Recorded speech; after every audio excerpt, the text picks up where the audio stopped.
जय हिंद दोस्तों। मैं इतिहास पढ़ा रहा हूँ, इसको आप लोग अच्छे से पढ़िए और सुनिए और हमारे चैनल को सब्सक्राइब और शेयर ज़रूर करिए और कराइए। जय हिंद दोस्तों।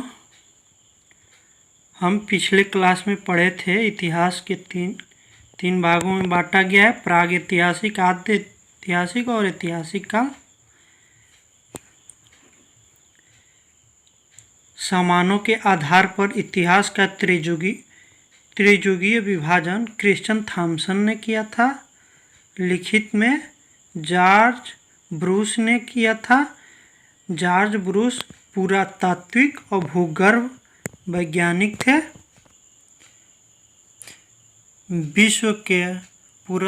विश्व का पुरातात्विक स्रोत संग्रहालय कोपेनहेगन, डेनमार्क, यूरोप में है।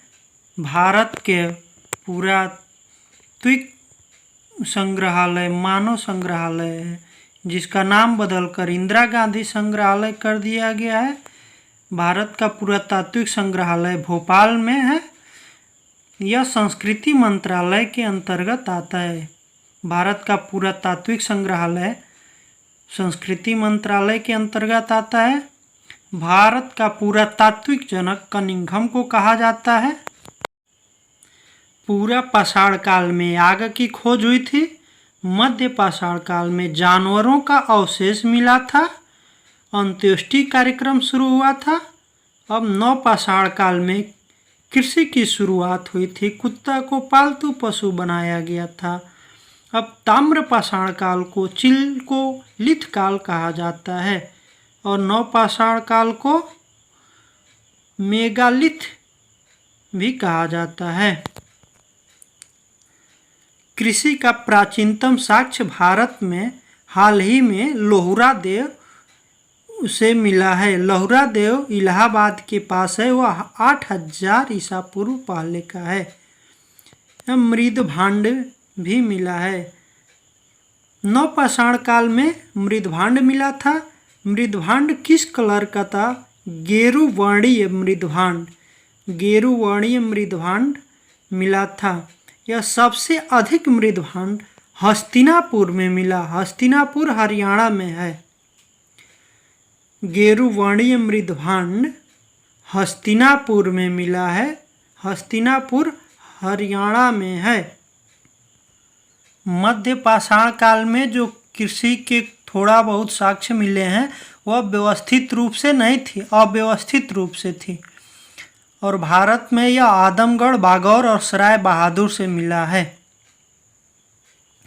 मध्य पाषाण काल में उत्तर प्रदेश में 2 जगह मिले हैं, एक दमदमा और एक महदहा है।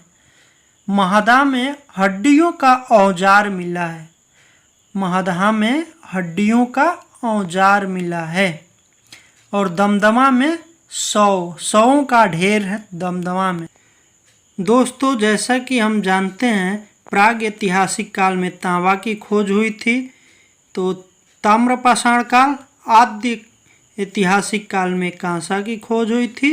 कांस्य युगीन ऐतिहासिक काल में लोहा की खोज हुई थी, इसलिए लौह युगीन के नाम से जाना जाता है। क्या लोहे की खोज प्राग या आद्य ऐतिहासिक काल में हुई थी? नहीं। सिंधु घाटी में हुई थी? नहीं हुई थी। इतिहास एक विज्ञान है, इसको क्यूरी ने बताया था। दोस्तों, अब हम आद्य ऐतिहासिक काल में पढ़ते हैं सिंधु सभ्यता। आद्य ऐतिहासिक काल में क्या मिला? सिंधु सभ्यता। सिंधु सभ्यता में जो लिखा गया है, किंतु इसे पढ़ा नहीं जा सका है आज तक। इसे आद्य ऐतिहासिक काल के अंतर्गत आता है सिंधु सभ्यता। सिंधु सभ्यता की लिपि जो है भावचित्रात्मक लिपि थी। सिंधु सभ्यता की लिपि भावचित्रात्मक थी। सिंधु सभ्यता का जो मैसेज दिया था वो चार्ल्स मैसन ने दिया था। चार्ल्स मैसन ने सिंधु सभ्यता का मैसेज दिया था। इसका नाम सिंधु सभ्यता क्यों पड़ा? क्योंकि यह सिंधु नदी के किनारे मिला है। जिस नदी के किनारे मिलता था उसी नदी के नाम से उस सभ्यता का नाम दे दिया जाता था। तो सिंधु नदी के किनारे सिंधु सभ्यता मिला था, इसलिए हम इसे सिंधु सभ्यता के नाम से जानते हैं। सिंधु घाटी सभ्यता में 300 शहर मिले हैं। सिंधु घाटी सभ्यता में 300 शहर मिले हैं, जिसमें से गुजरात में 200 शहर हैं। गुजरात में अकेले 200 शहर हैं। सिंधु सभ्यता 13 लाख वर्ग किलोमीटर में फैला था। सिंधु सभ्यता 13 लाख वर्ग किलोमीटर में फैला था। इसका सर्वेक्षण कनिंघम ने किया था। सिंधु सभ्यता कितने किलोमीटर में फैला था? 13 लाख वर्ग किलोमीटर में फैला था।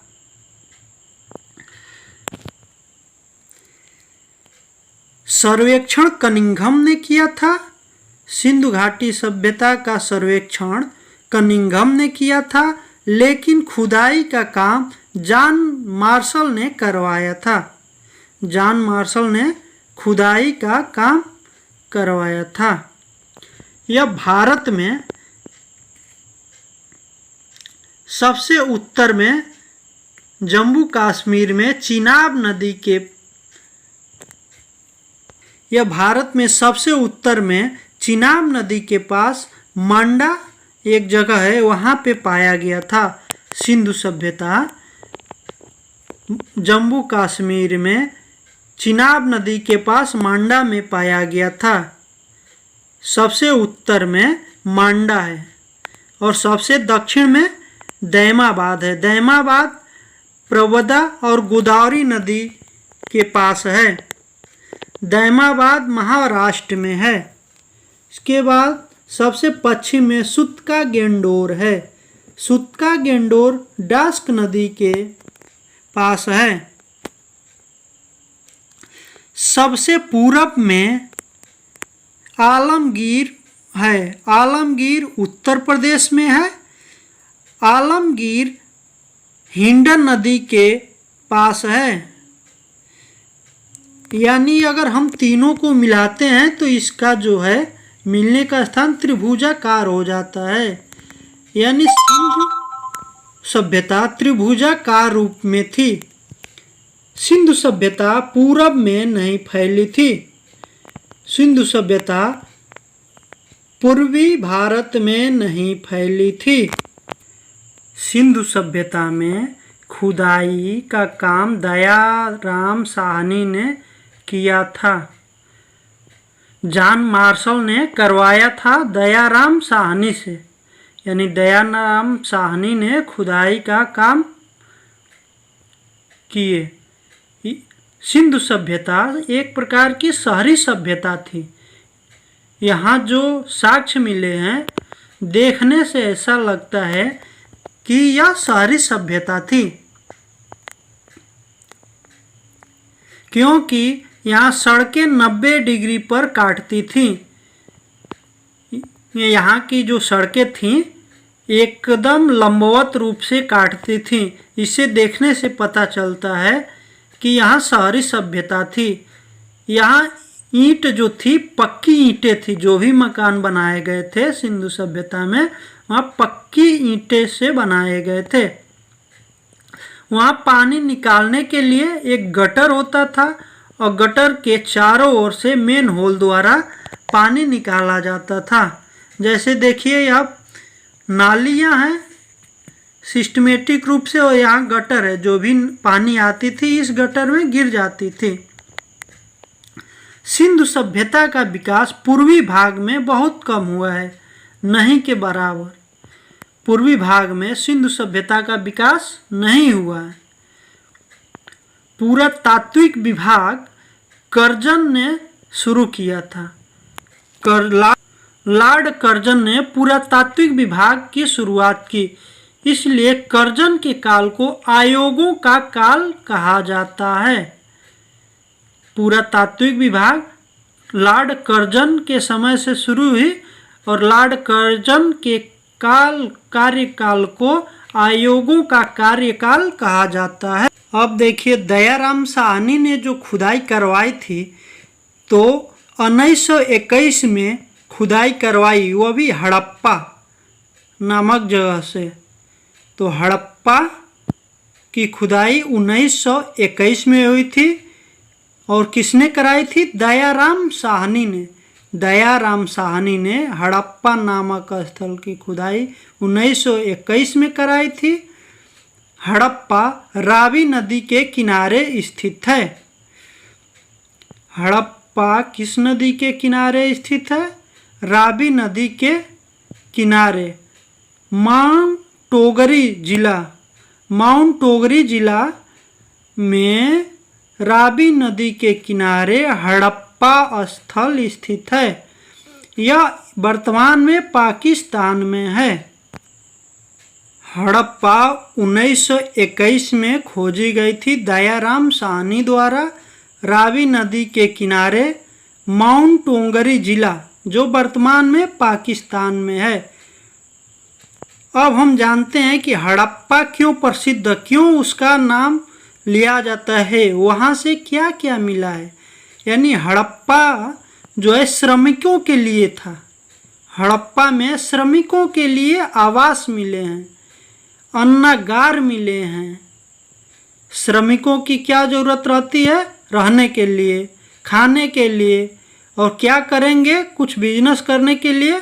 तो यह कुम्हार का काम करते थे। यानी श्रमिकों के लिए कौन सा स्थल मिला? हड़प्पा। हड़प्पा श्रमिकों के लिए मिला, आवास मिला, अन्नागार मिला, कुम्हार मिले, मातृ देवी की मूर्ति मिली है। मातृ देवी की मूर्ति से पता चलता है कि ये लोग मातृ देवी यानी माता की पूजा करते थे। मातृ देवी की मूर्ति मिली है हड़प्पा स्थल से। लकड़ी की ओखली मिली है, ताबूत मिले हैं, कब्रिस्तान मिला है।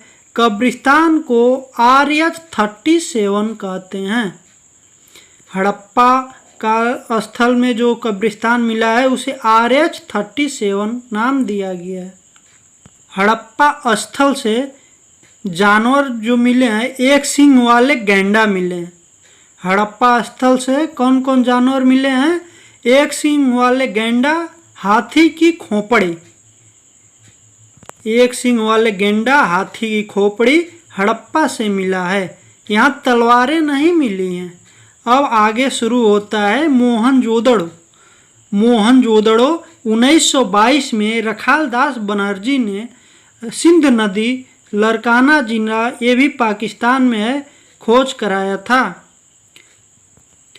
मोहनजोदड़ो की खोज रखालदास बनर्जी ने 1922 में कराया था।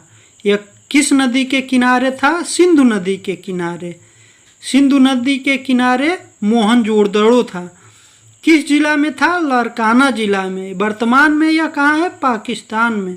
यानी मोहनजोदड़ो 1922 में खोजा गया था रखालदास बनर्जी द्वारा।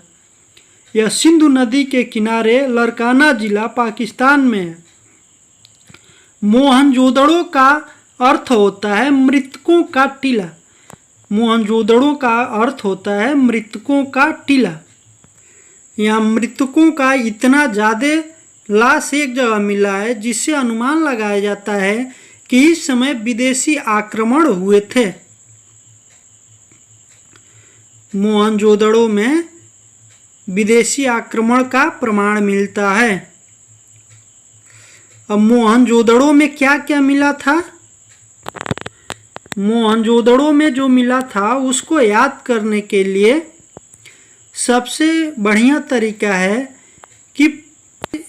कि पुजारी से शुरू करते हैं, यानी पुरोहित जो पूजा पाठ करते थे लोग। यहाँ से हम आसानी से याद कर सकते हैं। तो मोहनजोदड़ो में पुजारी मिले थे, यानी पुरोहित। पुरोहित को रहने के लिए आवास की ज़रूरत थी, आवास की ज़रूरत थी। उसके बाद वो नहाने की ज़रूरत पड़ती थी तो स्नानागार था।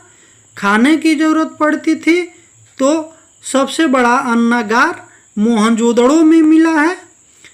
पानी पीने के लिए कुआं की व्यवस्था मिली है। मोहनजोदड़ो में क्या क्या मिला है? पुरोहित को रहने का आवास, स्नानागार, सबसे बड़ा अन्नागार, पीने के लिए कुआं और सूती वस्त्र का भी वहाँ साक्ष्य मिला है। सूती वस्त्र के साक्ष्य से पता चलता है कि वहाँ कपास की भी खेती होती होगी। तो सूती वस्त्र से कपास का पता चल गया। वहाँ चौड़ी सड़कें होती थी। वहाँ पुजारी लोग किस देवता की पूजा करते थे? शिव की पूजा करते। पशुपति शिव की पूजा का साक्ष्य कहाँ से मिला है? मोहनजोदड़ो से। उसके बाद सभागार मिला है। नृत्य करती हुई नर्तकी मिली है। नृत्य करती हुई नर्तकी कहाँ से मिला है? मोहनजोदड़ो से। कांसे की मूर्ति है।